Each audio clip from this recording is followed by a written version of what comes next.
আজকালকার যুবকেরা অনেক নেতা, যুবক যুবতীরা অনেক নেতা নেত্রী, অভিনেতা অভিনেত্রীর মতো করে চুল কাটে, পোশাক পরে, লেবাস পরে। তোমার আইডিয়ালকে, তোমার মডেলকে, মোহাম্মদ সাল্লাল্লাহু আলাইহি সাল্লামকে আইডিয়াল এবং মডেল ছেড়ে দিয়ে মোহাম্মদ সাল্লাল্লাহু আলাইহি সাল্লামকে আদর্শ হিসেবে গ্রহণ না করে, তার কথা কর্ম মৌন সম্মতিকে গ্রহণ না করে, কোরআন এবং সুন্নাহকে বিসর্জন দিয়ে তুমি যে বিভিন্ন নেতাকে আইডিয়াল হিসেবে গ্রহণ করছো, কাল কিয়ামতের মাঠে, হাসরের মাঠে তোমার যে হাসর তাদের সাথে হবে, এটা তুমি ভুলে গিয়েছো। সুপ্রিয় ভাই এবং বোন, কথা মনোযোগ দিয়ে শুনুন। এজন্য যুবকেরা সাবধান হয়ে যান, যুবতীরা সাবধান হয়ে যান। কোরআন এবং সুন্নাহ অনুযায়ী যারা আমরা জীবনযাপন করি না, পুরুষ এবং মহিলা, ছেলে এবং মেয়ে, তারা খুব সাবধান হয়ে যায়, সতর্ক হয়ে যায়। সুপ্রিয় ভাই এবং বোন, সতর্ক এজন্যই করছি, এই জীবনটা কিন্তু আর বারবার নয়। এই জীবনটা পার্থিব, জীবনটাই একবার। এই জীবনটাই হচ্ছে কর্মের জীবন। সুপ্রিয় ভাই এবং বোন, মুহাম্মদ সাল্লাল্লাহু আলাইহি সাল্লাম বলেছেন, আদ-দুনিয়া সিজনুল মুমিনি ওয়া জান্নাতুল কাফির। এই দুনিয়াটা, পৃথিবী, এই দুনিয়াটা মুমিনদের জন্য, মুসলমানদের জন্য হচ্ছে জেলখানা, আর কাফেরদের জন্য হচ্ছে জান্নাত, স্বর্গ। এই দুনিয়াটা ইমানদার মুসলমানদের জন্য হচ্ছে নরক। এই দুনিয়াটা মুসলমানদের জন্য, ইমানদারদের জন্য হচ্ছে নরক, জাহান্নাম। আর কাফেরদের জন্য হচ্ছে জান্নাত ও স্বর্গ। সুপ্রিয় ভাই এবং বোন, মুসলমানদের জন্য হচ্ছে নরক। এই দুনিয়াটা মুসলমানদের জন্য হচ্ছে, ইমানদারদের জন্য হচ্ছে নরক, ও মুসলমানদের জন্য হচ্ছে স্বর্গ এবং জান্নাত। এর তাৎপর্য দুটি সহিহ মুসলিম হাদিস নম্বর 2956 এবং সুনানে তিরমিজি হাদিস নম্বর 2324। সুপ্রিয় ভাই এবং বোন, মুসলমানদের জন্য এই পৃথিবীখানা হচ্ছে নরক। এই নরক, এই পৃথিবীখানা হচ্ছে মুসলমানদের জন্য জেলখানা। এই পৃথিবীখানা হচ্ছে আদ-দুনিয়া সিজনুল মুমিন, মুসলমানদের জন্য হচ্ছে জেলখানা, আর কাফেরদের জন্য হচ্ছে স্বর্গ, জান্নাত। এর তাৎপর্য দুটি। এক, মুসলমানদের জন্য জেলখানা মানে দুনিয়ার মোকাবেলা, আখিরাতের মোকাবেলায়, জান্নাতের মোকাবেলায়। জান্নাতে মুসলমানরা যে আনন্দ বিনোদন করবে, আরাম আয়েশ করবে। সুপ্রিয় ভাই এবং বোন, কেউ বলতে পারেন যে অনেক কাফের তো, অনেক মুসলমান তো এই পৃথিবীতে দুঃখ কষ্ট জীবনযাপন লাভ করছে না, করছে না? কি বলছেন? অনেক মুসলমান কাফের নেই যারা এই পৃথিবীতে দুঃখ কষ্ট উপভোগ করে? অনেক গরিব আছে, দুঃখ কষ্টে জীবনযাপন করছে অমুসলিম হওয়া সত্ত্বেও, কাফের নাস্তিক মুশরিক হওয়া সত্ত্বেও। আবার অনেক মুসলমান আছে এই পৃথিবীতে যারা আনন্দ বিনোদন করে, সুখ এবং শান্তিতে বসবাস করে। তো আল্লাহ রাসূল সাল্লাল্লাহু আলাইহি সাল্লামের এই হাদিসের তাৎপর্য কি? মুহাম্মদ সাল্লাল্লাহু আলাইহি সাল্লাম যা বললেন যে এই পৃথিবীখানা হচ্ছে মুমিনদের জন্য, মুসলমানদের জন্য জেলখানা, আর কাফের তথা অমুসলিমদের জন্য হচ্ছে জান্নাত, স্বর্গ। এর তাৎপর্য দুটি। একটি হচ্ছে যে জান্নাতের মোকাবেলায় মুসলমানদের জন্য এই পৃথিবীখানা হচ্ছে জেলখানা।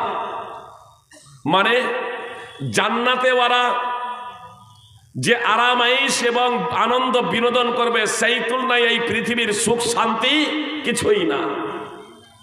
এই পৃথিবীর সুখ শান্তি কিছুই না। আর কাফের ও মুসলিমরা জাহান্নামে, কাফের ও মুসলিমরা জাহান্নামে, আখিরাতে জাহান্নামে, নরকে যে শাস্তি ভোগ করবে,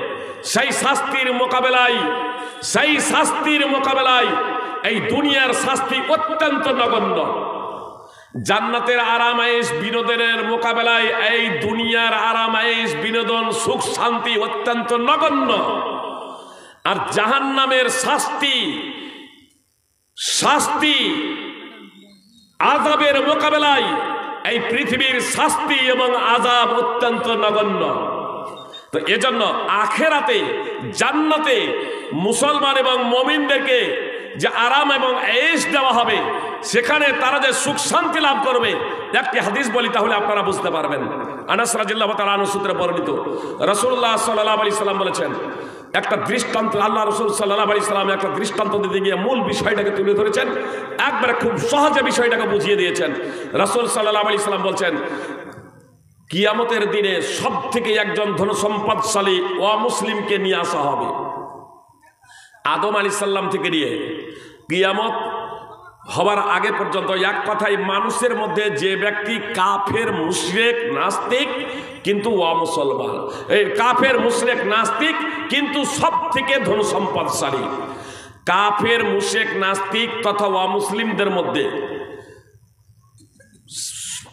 সর্বকালের সর্বযুগের সব থেকে ধনসম্পদশালী একজন ব্যক্তি যে অমুসলমান কিয়ামত দিবসে নিয়ে আসা হবে। তারপরে তাকে জাহান্নামে একটা চুবন দিয়ে শুধু উঠানো হবে, জাহান্নামে একবার প্রবেশ করিয়ে সঙ্গে সঙ্গে বের করিয়ে নেওয়া হবে, চোখের পলকও লাগবে না, এমন অল্প সময়ে জাহান্নামে প্রবেশ করিয়ে সঙ্গে সঙ্গে বের করে নেওয়া হবে।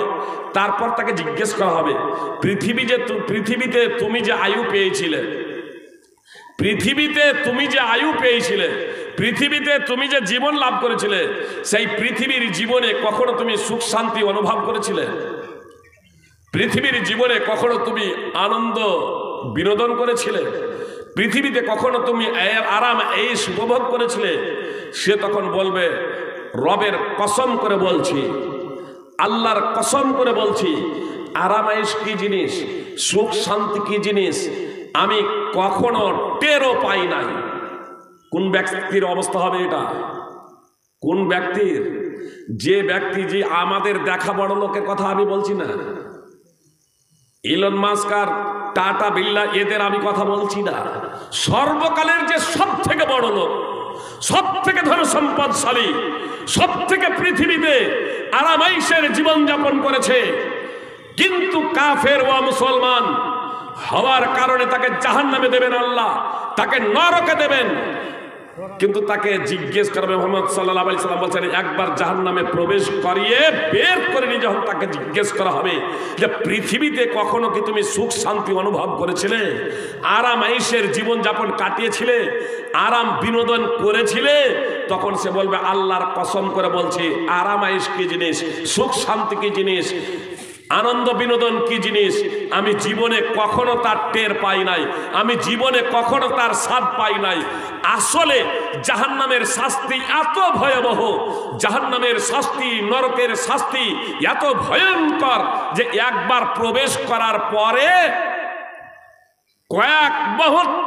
কয়েক সেকেন্ড নয়, একেবারে মুহূর্তের মধ্যেই জীবনের সমস্ত আপনার আনন্দ বিনোদন আরামাইশ ভুলে যাবে, সুখ শান্তির জীবন ভুলে গিয়ে বলবে, আল্লাহর কসম করে বলছি, সুখ শান্তি কি জিনিস জীবনে টের পাই নাই। তাকে আবারও জাহান্নামে নিক্ষেপ করা হবে। সুনানে ইবনে মাজাহ হাদিস নম্বর 4321 এবং সহিহ মুসলিম হাদিস নম্বর 2708। আর আদম আলাইহিস সালাম থেকে নিয়ে কিয়ামতের আগে পর্যন্ত একজন ইমানদার, সেই ধরনের ইমানদার যে সব থেকে গরিব, অর্থনৈতিক দিক থেকে সব থেকে গরিব, কিন্তু সে ইমানদার, সে মুসলমান, কোরআন এবং হাদিসের মানদণ্ডে, আল্লাহ তাআলার বিধানের মানদণ্ডে সে মুসলমান, আল্লাহ তাআলা প্রদত্ত জীবন ব্যবস্থা অনুযায়ী সে মুসলমান। এই ধরনের একজন ব্যক্তিকে জান্নাতে একবার প্রবেশ করিয়ে সঙ্গে সঙ্গে বের করে নেওয়া হবে। তারপর তাকে জিজ্ঞেস করা হবে, বলতো পৃথিবীতে জীবনে কখনো কি দুঃখ কষ্টের সম্মুখীন হয়েছিলে, কখনো কি বিপদ আপদ তোমাকে স্পর্শ করেছিল? তখন সেই ব্যক্তি বলবে, আল্লাহর কসম করে বলছি, বিপদ আপদ কি জিনিস, দুঃখ কষ্ট কি জিনিস জীবনে আমি কখনো টের পাই নাই। জান্নাত কি জিনিস বুঝতে পারছেন? একবার শুধু প্রবেশ করিয়ে বের করে নেওয়ার যদি পরিণতি এই হয় যে 60-70 বছরের জীবনের দুঃখ কষ্ট বিপদ আপদ সবকিছু ভুলে গিয়ে বলবে যে আমাকে কখনো বিপদ আপদ স্পর্শ করে নাই, সুপ্রিয় ভাই এবং বোন, সেই জান্নাতের মোকাবেলায় এই দুনিয়াটা হচ্ছে জেলখানা। তো আল্লাহর নবী সাল্লাল্লাহু আলাইহি সাল্লাম বললেন, আর দুনিয়া সিজনুল মুমিনি ওয়া জান্নাতুল কাফের, এই দুনিয়াটা মুমিন মুসলমানদের জন্য হলো জেলখানা আর কাফেরদের জন্য হচ্ছে জান্নাত। একটা তো তাৎপর্য এটাই। আর দ্বিতীয় তাৎপর্য হলো যে মুমিনদের জন্য হলো জেলখানা, মুসলমানদের জন্য হলো জেলখানা। মানে সুপ্রিয় ভাই এবং বোন, কথা খুব মনোযোগ দিয়ে শুনুন, আমার আপনার জন্য জেলখানা জেলখানার যেমন জেলে বন্দি যারা আছে, জেলখানায় কি হয়, একজন বন্দি, জেলের বন্দি ব্যক্তি নিজের ইচ্ছা মতো পৃথিবীতে বিচরণ করতে পারে? কি বলছেন? এমনকি পানাহারও করতে পারে না। বলুন। আসসালামু আলাইকুম। আমাদের ডেলিগেট ফি 120 টাকা ছিল, সেটাকে 80 টাকা করা হয়েছে। যারা ডেলিগেট খাওয়ার ইচ্ছুক তারা 80 টাকা করে কেটে ডেলিগেট খেতে পারে। ডেলিগেট ফি 80 টাকা করে করা হয়েছে, যাদের ইচ্ছুক তারা ডেলিগেট খেতে পারে। কি বলছিলাম কথাটা? মুমিনদের জন্য পৃথিবীটা হচ্ছে জেলখানা। সুপ্রিয় ভাই এবং বোন, জেলে কি যেখানে ইচ্ছা সেখানে বিচরণ করা যায়? জেলে একজন বন্দী ব্যক্তি যেখানে ইচ্ছা সেখানে বিচরণ করতে পারে না। এমনকি পানাহার, খাবার কি যখন ইচ্ছা তখন খেতে পারে? তাহলে জেলে যে থাকে সে যখন ইচ্ছা তখন খেতেও পারে না। সুপ্রিয় ভাই এবং বোন, মুমিনদের জন্য জেলখানার তাৎপর্য হলো যে আমরা যা ইচ্ছা তাই খেতে পারি না, যা ইচ্ছা তাই পড়তে পারি না, যা ইচ্ছা তাই পানাহার করতে পারি না, যা ইচ্ছা তা ব্যবহার করতে পারি না। সুতরাং নেশাজাত দ্রব্য সেবন করা আমার আপনার জন্য হারাম। নবী সাল্লাল্লাহু আলাইহি সাল্লাম বলেছেন, 3 ব্যক্তির জন্য জান্নাত হারাম, 3 ব্যক্তির জন্য জান্নাত হারাম। মুদমিনুল খামর, যে সর্বদা মদ পান করে। আলাক, পিতামাতার অবাধ্য। আলাক লিওয়ালিদাই, পিতামাতার অবাধ্য। যে ব্যক্তি পিতামাতার সেবা যত্ন করে না সেই ব্যক্তির জন্য জান্নাত হারাম। তার দিকে রহমতের দৃষ্টিতে আল্লাহ তাআলা তাকাবেন না। এবং সেই মহিলা যে পুরুষের বেশধারী, জি জিন্সের প্যান্ট শার্ট মানে পুরুষের পোশাক যে সমস্ত মহিলারা পরে, এই ধরনের মহিলাদের দিকে আল্লাহ তাআলা রহমতের দৃষ্টিতে কি আমাদের দিকে তাকাবেন না, তারা জান্নাতে প্রবেশ করবে না। আল্লাহ তাআলা তাদের জন্য জান্নাতকে হারাম করে দেবেন। সুপ্রিয় ভাই এবং বোন, এই জন্য আমার মা এবং বোনেরা আপনারা সাবধান হয়ে যান এবং পুরুষ তারাও সাবধান হয়ে যান। সুপ্রিয় ভাই এবং বোন, ব্যভিচার জেনা তো করা দূরের কথা, কথা মনোযোগ দিয়ে শুনুন, জেনা ব্যভিচার করা তো দূরের কথা, আল্লাহ তাআলা জেনার ধারে কাছেও যেতে নিষেধ করেছেন। সূরা বনী ইসরাইল 17 নম্বর সূরার 32 নম্বর আয়াত এবং সূরা ফুরকান 25 নম্বর সূরার 68 নম্বর আয়াত এবং 68 নম্বর আয়াতে আল্লাহ তাআলা স্পষ্ট করে দিয়েছেন এবং 69 নম্বর আয়াতে যে যারা জেনা ব্যভিচার ইত্যাদি করবে, যারা শিরক করবে, জেনা ব্যভিচার করবে, অন্যায়ভাবে কাউকে হত্যা করবে, তাহলে এদের জন্য আল্লাহ তাআলা বর্ধিত আকারে শাস্তি প্রদান করবেন, লাঞ্ছনাদায়ক শাস্তি তাদেরকে দেবেন, অপমাননাকর শাস্তি তাদের জন্য নির্ধারণ করে রেখেছেন। বর্ধিত আকারে কিয়ামত দিবসে তাদেরকে শাস্তি দেবেন এবং তারা জাহান্নামে স্থায়ীভাবে থাকবে। সুপ্রিয় ভাই এবং বোন, শিরক এবং হত্যা করা মহা অপরাধ, সাথে সাথে জেনা ব্যভিচার করা চরমতম অপরাধ। কিছুদিন আগেই আপনার করোনা ভাইরাস এসেছিল। বলছে করোনা ভাইরাস কি অসুখ, এর নাম গন্ধবতীতে আগে কখনো শুনে নাই। আব্দুল্লাহ ইবনে উমর রাদিয়াল্লাহু তাআলা আনহু বর্ণিত হাদিস অধ্যয়ন করুন সুনানে ইবনে মাজাহ হাদিস নম্বর 4019। রাসূল সাল্লাল্লাহু আলাইহি সাল্লাম ভবিষ্যদ্বাণী করেছেন, যখন নির্লজ্জতা বেহায়াপনা সমাজের বুকে ছেয়ে যাবে তখন আল্লাহ তাআলা তখন সেই সমাজে মহাব্যাধি, মহামারী ব্যাপক রূপ ধারণ করবে। ওয়ালাউ জাউল্লাতি লাম তাকুন মাদাত ফি আসলাফিহুমুল্লাযিনা মাদাউ, এবং তাদের মধ্যে এমন এমন রোগ ব্যাধি বালা মুসিবত ছড়িয়ে পড়বে যা ইতিহাসে খুঁজে পাওয়া যাবে না। অতীত মানুষের মাঝে যা কখনো দেখা যায় নাই। নিত্য নতুন অসুখের আবির্ভাব হবে, নিত্য নতুন অসুখ সমাজে ছড়িয়ে পড়বে। সুপ্রিয় ভাই এবং বোন, এগুলো হচ্ছে আমাদের নির্লজ্জতা, এগুলো হচ্ছে আমাদের বেহায়াপনা। এই ইমানদার এবং মুসলমানদের জন্য আপনার এটা হচ্ছে জেলখানা। আপনি যা ইচ্ছা তাই করতে পারি না। সাদ বিন উবাদা রাদিয়াল্লাহু তাআলা আনহু একদা বললেন, আল্লাহ রাসূল সাল্লাল্লাহু আলাইহি সাল্লাম, আমি যদি আমার স্ত্রীর সাথে কোনো পুরুষকে দেখি, লা দারাবতুহু বিসাইফি গায়রা মুসাফফাহ, তাহলে আমি উলঙ্গ তরবারি দ্বারা তাকে হত্যা করে দেব। মুহাম্মদ সাল্লাল্লাহু আলাইহি সাল্লাম বললেন যে তোমরা সাদের আত্মসম্মান বোধ দেখে আশ্চর্য বোধ করছো? আল্লাহর কসম করে বলছি, তার থেকে আত্মসম্মান বোধ আমার বেশি, আর আমার থেকে আল্লাহর আত্মসম্মান বোধ বেশি। সেই বুখারী হাদিস। সুপ্রিয় ভাই বান্ধব, আল্লাহ তাআলা এজন্য প্রকাশ্য এবং অপ্রকাশ্য সমস্ত নির্লজ্জতা এবং বেহায়াপনাকে আল্লাহ তাআলা হারাম করে দিয়েছেন।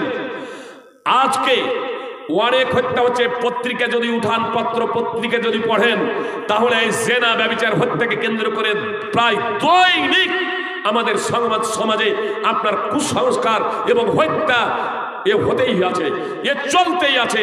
আপনার এগুলো যদি বন্ধ করতে হয়, তাহলে শুধু আইন জারি করে হবে না। সুপ্রিয় ভাই বোন, কঠোর থেকে কঠোরতম আইনের জন্য আপনার আন্দোলন করা হচ্ছে এবং কঠোর থেকে কঠোর আইন কত দেশে প্রয়োগ করা হচ্ছে।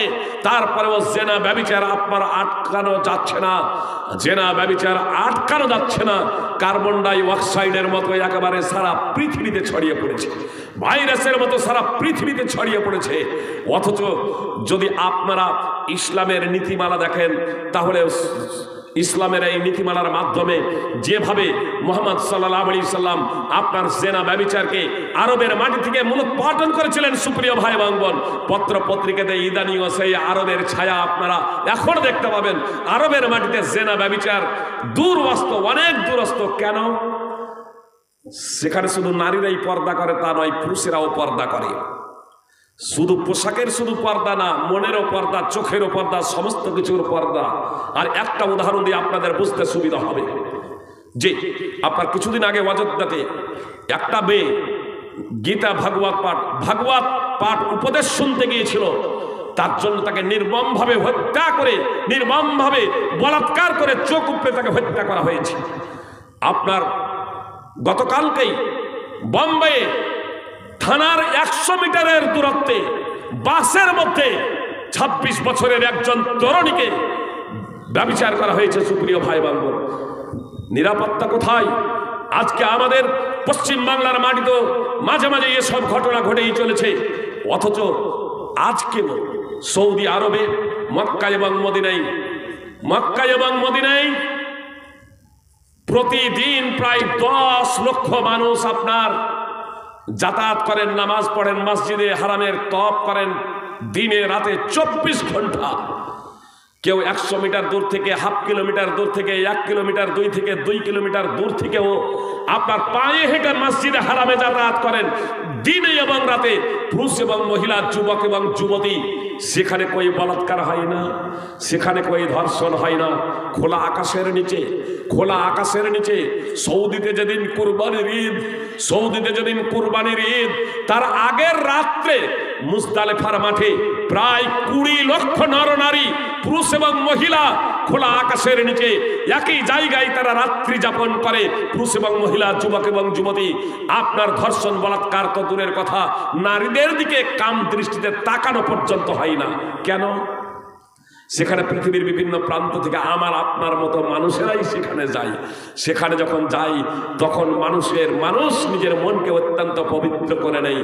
সে ভাবে জীবনে অনেক পাপ করেছি, বা জীবনে আমার পাপ হয়েছে, বা আমার দ্বারা পাপ হোক আর না হোক, সেই জায়গাতে যাই একমাত্র আল্লাহর ইবাদতের জন্য। সুপ্রিয় ভাই বোন, সুতরাং আল্লাহর ইবাদতের জন্য যাই। মানুষের টার্গেট থাকে একমাত্র আল্লাহ তাআলাকে সন্তুষ্ট করে। মহান আল্লাহ তাআলা সদা সর্বদা তিনি দেখছেন। এজন্য খোলা আকাশের নিচে, একই ময়দানে, একই মাঠে পুরুষ এবং মহিলা, যুবক এবং যুবতী রাত্রি যাপন করে, ঘুমায়, বিশ্রাম নেই। তারপরেও সেখানে কোনো দুর্ঘটনা ঘটে না, বলাৎকার হয় না, আপনার ছিনতাই হয় না, আপনার নারীদেরকে ধর্ষণ করা হয় না, এমনকি নারীদেরকে কটূক্তি পর্যন্ত করা হয় না। আরে কোনো যুবক, কোনো যুবতীর দিকে আপনার কাম দৃষ্টিতে তাকাই না পর্যন্ত। কিসের ভিত্তিতে? এটা একমাত্র আল্লাহ ভীতি। সুপ্রিয় ভাই এবং বোন, ধর্মই প্রকৃত মানুষকে নিরাপত্তা দিতে পারে। যদি আল্লাহর ভয় হৃদয়ে যদি জাগ্রত হয়ে যায়, তাহলে একজন চোর চুরি করা ছেড়ে দিতে পারে, একজন মদ্যপায়ী মদ্যপান করা ছেড়ে দিতে পারে। সুপ্রিয় ভাই এবং বোন, এটাই চূড়ান্ত বাস্তব। মুহাম্মদ সাল্লাল্লাহু আলাইহি সাল্লাম বলেছেন, একদা একটা ঘটনা বর্ণনা করতে গিয়ে 3 ব্যক্তি পথ ধরে যাচ্ছিল। হঠাৎ বৃষ্টির কবলে পড়ে তারা, তখন তারা পাহাড়ের একটি গুহায় আশ্রয় নেয়। আর ঝড় ঝাপটার কারণে একটি পাথর ওই গুহার মুখে এসে লেগে যায়, তারা বের হতে পারে না, বন্দী হয়ে পড়ে। তখন ওই গুহার মধ্যে থেকে 3 জন প্রার্থনা করেছিল। তার মধ্যে একজন এই প্রার্থনা করেছিল যে, হে আল্লাহ, তুমি জানো যে আমি আমার এক চাচাতো বোনকে চরম ভালোবাসতাম। একজন পুরুষ যেমন একজন নারীকে ভালোবাসে, আমি আমার বোনের জন্য ব্যাকুল হয়ে গিয়েছিলাম, চাচাতো বোনের জন্য নিজেকে ব্যাকুল করে ফেলেছিলাম, তাকে যে কোনো মূল্যেই আমি ভোগ করতে চেয়েছিলাম। ঘটনাটা হলো এই, রাসূল সাল্লাল্লাহু আলাইহি সাল্লাম বলেছেন যে একজন ব্যক্তি বানি ইসরাইলের তার আপন চাচাতো বোনের রূপ লাবণ্যে অত্যন্ত মুগ্ধ ছিল, তাকে অবৈধভাবে পাওয়ার জন্য নানা কৌশল অবলম্বন করেছিল। পরিচয় মুখে খুলে বলল যে আমি তোমাকে পেতে চাই, ভোগ করতে চাই, কিন্তু তার চাচাতো বোন তার ডাকে সাড়া দেয় নাই, প্রত্যাখ্যান করে দেয়। একটা পর্যায়ে দুর্ভিক্ষ দেখা দিলে দুর্ভিক্ষের কবলে পড়ে সেই মহিলা তার চাচাতো ভাইয়ের কাছে এসে অর্থ সহযোগিতা চাইলে সে এই শর্তে রাজি হয় যে আমি তোমাকে অর্থ দেব, তাহলে আমাকে তোমার দেহটাকে দিতে হবে, আমার জন্য তোমার দেহকে উন্মুক্ত করে দিতে হবে। মহিলাটি দুর্ভিক্ষের কবলে পড়ে রাজি হয়ে গেল।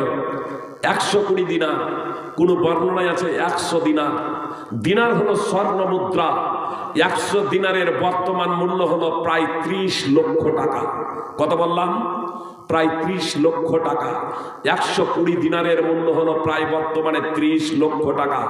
সেই ছেলেটা কোটিপতির সন্তান ছিল না, শিল্পপতির ছেলে ছিল না, যে যেমন বলার সঙ্গে সঙ্গে বাড়ি থেকে নিয়ে এসে সেই টাকা দিয়ে দেবে। খুব কষ্টে সেই টাকা সংগ্রহ করে তার চাচাতো বোনকে দিয়ে বলছে, এবার তোমাকে আমাকে ব্যবহার করতে দাও। নির্জনে পৌঁছে গিয়েছে পুরুষ মহিলা, যুবক এবং যুবতী। যুবতীর 2 উরুর উপরে বসেও পড়েছে।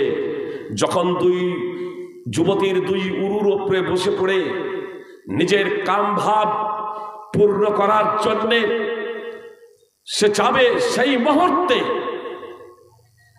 যুবতীর মুখ থেকে উচ্চারিত হলো, ইত্তাকিল্লাহ, তুমি আল্লাহকে ভয় করো, আল্লাহকে ভয় করো।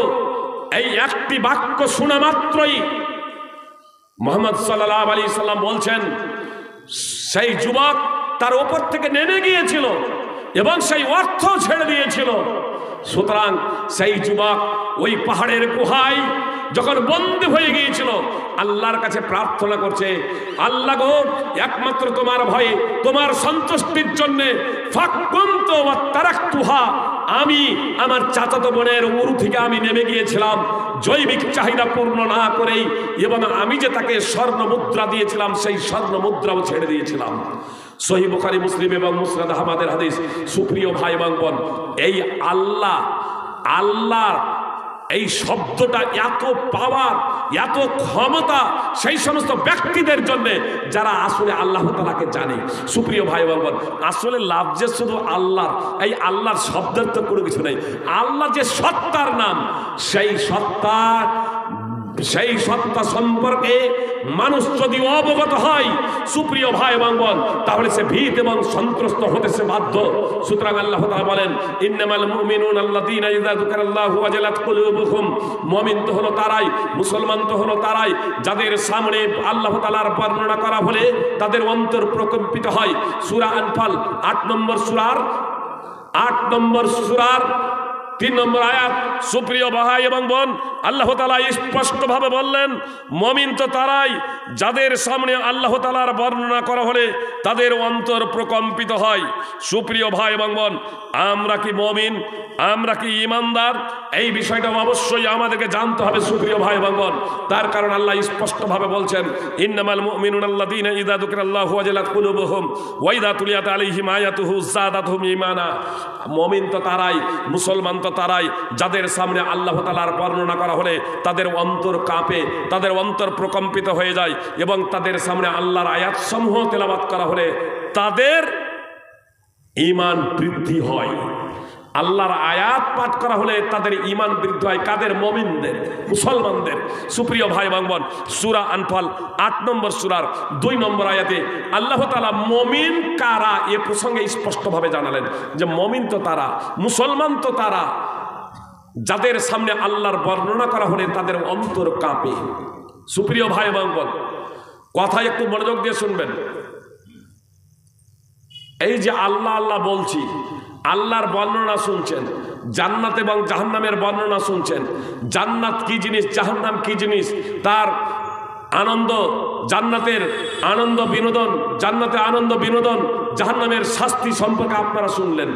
জান্নাতের কথা শুনে জান্নাতে যাওয়ার যদি আগ্রহ তৈরি না হয়, আর জাহান্নামের কথা শুনে আপনার অন্তরে যদি ভয় সৃষ্টি না হয়, আল্লাহ তাআলা কঠোর শাস্তিদাতা এ কথা শুনে যদি আল্লাহ তাআলার কথা শুনে আপনার অন্তরে ভয় জাগ্রত না হয়, তাহলে জেনে রাখবেন আপনার অন্তরটা মরীচিকা দ্বারা ছেয়ে আছে। আপনি মুসলমান হতে এখনো পারেন নাই, এখনো আপনি ইমানদার হতে পারেন নাই। সুপ্রিয় ভাই বোন, কথা খুব মনোযোগ দিয়ে শুনবেন। মুসলমান ঘরে জন্মগ্রহণ করলে আজীবন মুসলমান থাকা যায় না। তার কারণ জন্মসূত্রে তো আমরা সবাই মুসলমান। মুসলমানের ঘরে জন্ম হোক, আর হিন্দু, জৈন, বৌদ্ধ, আপনার ব্রাহ্মণ, শূদ্র, সাঁওতাল, যে কোনো ঘরেই আপনার জন্ম হোক না কেন, ইহুদি খ্রিস্টানের ঘরে মুসলিম হয়েই জন্মেন, কিন্তু আজীবন মুসলমান থাকা যায় না। যেদিন সাবালক সাবালিকা হয়ে যাবেন, যেদিন বালেক বালেকা হয়ে যাবেন, সেই দিন আপনার ঈমান এবং ইসলাম টুটে যাবে।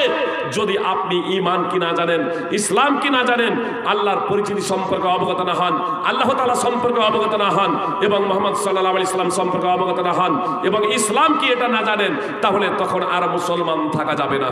আসলে আমাদের ঈমান বৃদ্ধি হয় না বা আমাদের অন্তর কাঁপে না, আসলে আল্লাহর পরিচিতি সম্পর্কে আমরা অবগত নই। আল্লাহকে, সুপ্রিয় ভাই বোন, এজন্য আপনাদেরকে বলবো আল্লাহকে এটা যদি জানতে হয় তাহলে সূরা ইখলাস তাফসীর সহ অধ্যয়ন করবেন। তার কারণ যদি এই পয়েন্টটা নিয়ে আলোচনা করি তাহলে সময় শেষ হয়ে যাবে। এজন্য বিস্তারিত আলোচনা করার এই মঞ্চ নয়, আমি শুধু আপনাদের বলবো কোরআন বিভিন্ন ভাষায় ব্যাখ্যা বিশ্লেষণ হয়ে গেছে। আপনারা সূরা ইখলাস 112 নম্বর সূরা তাফসীর সহ অধ্যয়ন করবেন, এবং আয়াতুল কুরসি, সূরা বাকারা অনেকের মুখস্থ আছে কিন্তু ভাবার্থ জানেন না, তাফসীর সম্পর্কে অবগত নন। তো এই সূরা বাকারার 2 নম্বর সূরার 255 নম্বর আয়াত তাফসীর সহ আপনারা অধ্যয়ন করবেন। অনুরূপভাবে সূরা হাসরের শেষ আয়াতগুলো তাফসীর সহ অধ্যয়ন করবেন। সূরা হাদীদের 1 থেকে 3 নম্বর আয়াত তাফসীর সহ অধ্যয়ন করবেন। যদি মোটামুটি এই আয়াতগুলোর তাফসীর আমাদের সামনে থাকে, এর ভাবার্থ যদি আমাদের সামনে থাকে, আমার বিশ্বাস একজন মদ্যপায়ী মদ পান করা ছেড়ে দেবে, একজন বেনামাজি নামাজ পড়তে শুরু করে দেবে, একজন চোর চুরি করা ছেড়ে দেবে, একজন ব্যভিচার করা ছেড়ে দেবে, একজন অসৎ ব্যক্তি সৎ হয়ে যাবে, যে আল্লাহ দ্রোহী ব্যক্তি আল্লাহওয়ালা হয়ে যাবে। এটা আমার দৃঢ় বিশ্বাস। সুপ্রিয় ভাই এবং বোন, এজন্য আমি আপনাদেরকে বলবো, যদি পরিত্রাণ পেতে চান, যদি মুক্তি পেতে চান, তাহলে অবশ্যই আমাদেরকে ঈমানদার হতে হবে, মুসলমান হতে হবে। জন্মসূত্রে আজীবন মুসলমান থাকা যায় না। সুতরাং আল্লাহ তাআলা পবিত্র কোরআনে স্পষ্টভাবে বলেছেন, ইন্নাল্লাযীনা কাফারু মিন আহলিল কিতাবি ওয়াল মুশরিকিনা ফী নারি জাহান্নামা খালিদিনা ফীহা উলাইকা হুমুশ শাররুল বারিয়্যা ইন্নাল্লাযীনা আমানু ওয়া আমিলুস সালিহাতি উলাইকা হুম খায়রুল বারিয়্যা। সূরা বাইয়ানার 6 এবং 7 নম্বর আয়াত। অত্র আয়াত আল্লাহ তাআলা সমস্ত মানুষকে দুটো শ্রেণীতে বিভক্ত করেছেন। এটা আকীদাগত দিক থেকে এবং কর্মগত দিক থেকে। সুপ্রিয় ভাই এবং বোন, আমি আপনাদের বলেছিলাম কিছুক্ষণ প্রশ্ন উত্তর পর্ব রাখবো। এজন্য এর ব্যাখ্যা এবং বিশ্লেষণের আগে, তার কারণ ব্যাখ্যা বিশ্লেষণ কমও করা যায়, বেশিও করা যায়। এজন্য এটা আমি হাতে রাখছি, টাইম অনুযায়ী ব্যাখ্যা বিশ্লেষণে যাব। আপনাদের বলেছিলাম যদি আপনাদের জিজ্ঞাসা থাকে, বিশেষ করে সামনে যেহেতু রমাজান, এই রমাজান প্রসঙ্গে, মসলা মাসাইল প্রসঙ্গে বা আদার্স কিছু যদি আপনাদের জিজ্ঞাসা থাকে, তো আমি আপনাদের প্রশ্নের অনুমতিটা আগেই দিয়ে দিচ্ছি। তারপরে যদি আমার হাতে টাইম থাকে তাহলে আমি তার ব্যাখ্যা এবং বিশ্লেষণ ইনশাআল্লাহ করব। আপনাদের প্রশ্ন আছে? বলুন। একজন মহিলা মানে কোনো পুরুষের সাথে ধরা পড়ে এবং সঙ্গে সঙ্গে সে মজলিসে তালাক হয় এবং সে মজলিসে বিবাহ করে দেয়, সেটা কি জায়েজ? জি না, তাহলে কার স্ত্রী হবে? বিচ্ছেদ করতে হবে। সঙ্গে সঙ্গে বিবাহ করিয়ে মানে তালাক নিয়ে সঙ্গে সঙ্গে কথা খুব মনোযোগ দিয়ে শুনুন। প্রথম নম্বর কথা হচ্ছে, কোনো বিবাহিতা পুরুষ বা বিবাহিতা মহিলা যদি ব্যভিচার করে, ইসলামী শাসক যদি থাকতো, মানে ইসলামী বিধান হলো তাদেরকে রজম করে দেওয়া, হত্যা করা। কিন্তু আমাদের ভারতবর্ষে যেহেতু ইসলামী শাসন ক্ষমতা নেই, ইসলামী শাসক নেই, এজন্য আমি আপনি এরকম ধরবার হত্যা করে দেবো, এটা আমার আপনার অধিকার নেই। বুঝতে পেরেছেন? আইন আছে, আইনের মতো করে চলবে। তাহলে একটা বিষয় আপনাদেরকে বলি যে বিবাহিত নারী এবং পুরুষ, বুঝতে পেরেছেন, বিবাহিত নারী এবং পুরুষ, কোনো মহিলা স্বামী আছে আর তারপরে সে ব্যভিচারে ধরা পড়লো, যেটা প্রশ্ন, আর সঙ্গে সঙ্গে তালাক হয়ে সঙ্গে সঙ্গে যার সাথে ব্যভিচার করেছে তার সাথে বিয়ে পড়িয়ে দিল, এটা নাজায়েজ। এই বিয়ের মাধ্যমে যিনি পড়াচ্ছেন তিনিও অপরাধ করছেন, আর এই বিয়ের মাধ্যমে এটা জেনাকে আরো প্রশ্রয় দেওয়া হচ্ছে। তার কারণ হলো, কোনো পুরুষ যদি কোনো মহিলাকে তালাক দেয় এনি টাইম, একটা সময়ে এক বা একাধিক যদি তালাক যদি দেয়, আগে কখনো তালাক দেয় নাই, মনে করুন আজকে এক বা একাধিক একসাথে তালাক দিল, তাহলে একটাই তালাক পড়বে। বুঝতে পেরেছেন? এবার এই একটা তালাক দেওয়ার পরে ততক্ষণ পর্যন্ত স্ত্রীটা তার অধীনেই থাকে যতক্ষণ না তার ইদ্যত শেষ হয়। আর একজন মহিলার ইদ্যত হলো গর্ভবতী হলে সন্তান ভূমিষ্ঠ না হওয়া পর্যন্ত। আর যদি গর্ভবতী না হয়, পেটে সন্তান না থাকে, মাসিক আসে, তাহলে 3 মাসিক 3 ঋতু। আর যদি ঋতু না আসে, নাবালিকা হওয়ার কারণে বা অসুস্থতাজনিত কারণে বা বয়স হয়ে যাওয়ার কারণে, তাহলে 3 মাস। এই ইদ্যত শেষ হওয়ার পরে, ইদ্যতের মধ্যে স্বামী তাকে ফেরত নিতে পারে 1 তালাক 2 তালাকের পরে পর্যন্ত। আর যদি স্বামী যদি ফেরত না নেয়, তাহলে ইদ্যতের পরে, তখন কারোর সাথে ইদ্যত শেষ হয়ে যাওয়ার পরে, তখন অভিভাবকের অনুমতি সাপেক্ষে অন্যের সাথে বিয়ে হতে পারে। বুঝতে পেরেছেন? এখন তালাক হয়েছে, তালাক হওয়ার পরেও তো সে তারই স্ত্রী ছিল, ইদ্যতের মধ্যে আছে মানে তারই স্ত্রী, আগের স্বামীর। তখন স্ত্রী ছিল যখন বিয়েটা হয়েছে, এজন্য অবৈধ বিবাহ। অভিভাবকের অনুমতি সাপেক্ষে হলেও সেটা অবৈধ বিবাহ, তার কারণ অন্যের স্ত্রী থাকা অবস্থায় বিয়েটা হয়েছে। আর এখন যদি আপনার 3 মাস অতিক্রান্ত হয়ে গেছে, বুঝতে পেরেছেন, তাহলে আগের যে স্বামী ছিল, যে তালাক দিয়েছে, তার বন্ধন থেকে এখন সে মুক্ত হয়েছে। কিন্তু যার সাথে বিবাহ পড়ানো হয়েছে, সেটা যেহেতু অবৈধ পড়ানো হয়েছে, যতদিন এই অবস্থায় থাকবে ততদিনই তারা ব্যভিচার করবে। আর না জেনে শুনে আপনার যারা বিয়ে পড়াচ্ছে তারাও কিন্তু অপরাধী থাকবো, সাক্ষী যারা থাকছে তারাও অপরাধী থাকবো। এজন্য এই ঘটনা যে ঘটিয়েছেন আর যারা শুনছেন, এখন কর্তব্য হলো প্রথমে পৃথক হওয়া, পৃথক হওয়া। তারপরে অভিভাবকের অনুমতি সাপেক্ষে যদি গর্ভবতী না হয়, তাহলে আর গর্ভবতী না হয়, তাহলে অভিভাবকের অনুমতি সাপেক্ষে জি পবিত্র হবে। পবিত্র হওয়ার পরে আপনার বিয়ে পড়ানো, আর গর্ভবতী হলে সন্তান ভূমিষ্ঠ হওয়ার পরে আপনার বিবাহ পড়ানো। জি, ওর সাথেও হতে পারে, অন্যের সাথেও হতে পারে। ওর সাথেই পড়াবেন আপনার গর্ভবতী হলে সন্তান ভূমিষ্ঠ হওয়ার পর। আর যদি গর্ভবতী যদি না হয়, যেহেতু তার সাথে মিলামেশা করে সন্তান ভবিষ্ঠ আপনার পবিত্র হবে, ইস্তেবরায়ে রাহম, তারপরে আপনার তার সাথে বিয়ে হবে। অন্যের সাথে বিয়ে হলো এই পর্যায়ে। আর একটা বিষয় এখানে জেনে রাখেন, যদি মেয়ে যদি বিচ্ছেদ করে থাকে, খোলা মানে, আবার আজকাল মানুষ চালাক তো বলে তালাক দেয়নি, খোলা নিয়েছিল। যে খোলা নিলে বা আপনার সঙ্গে সঙ্গে বিয়ে হতে পারে না। ঋতু আসলে 1 ঋতু, আর যদি ঋতু না আসে তাহলে 1 মাস, সঙ্গে সঙ্গে বিয়ে, এটা অবৈধ, এটা হারাম। বলে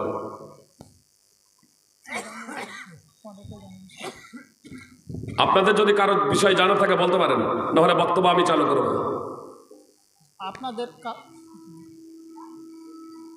যে আমার মা এবং বোনেদের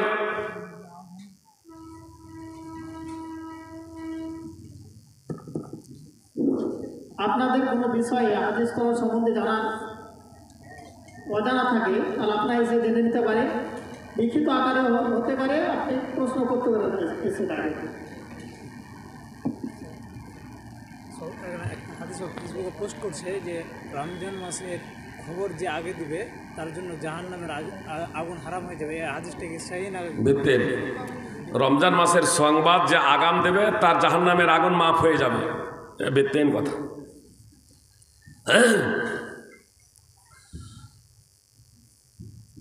আপনাদের কারো ইয়ে থাকলে আপনারা বলবেন। প্রথমত কয়েকটি মশলা মশাইল এই রমজান সম্পর্কিত একটু বলে দিই আমি নিজের পক্ষ থেকেই। তার কারণ এখানে অনেক বাবাজি আছেন, মায়েরা আছেন যারা বার্ধক্যজনিত কারণে রমজানের রোজা রাখতে সক্ষম নন। 5 ওয়াক্তের নামাজ পড়েন, ইচ্ছা করেন রমজানের রোজা রাখবো, যে অনেকেই আছেন না পেরেও খুব কষ্ট করে এই রোজা ছেড়ে দেব, সহজে রোজা ছাড়তে চান না। যারা ধারাবাহিকভাবে রোজা রেখে এসেছেন আমার মা এবং বোনেরা, ভাই বাবাজির কথা খুব মনোযোগ দিয়ে শুনুন। বার্ধক্যজনিত কারণে, বয়স জনিত কারণে কেউ যদি রোজা রাখতে সক্ষম না হন তাহলে তাদের জন্য রোজা রাখতেই হবে এমন কোনো কথা নেই, বরং তাদের জন্য ছাড় রয়েছে। যে সমস্ত পুরুষ এবং মহিলা বার্ধক্যজনিত কারণে রোজা রাখতে সক্ষম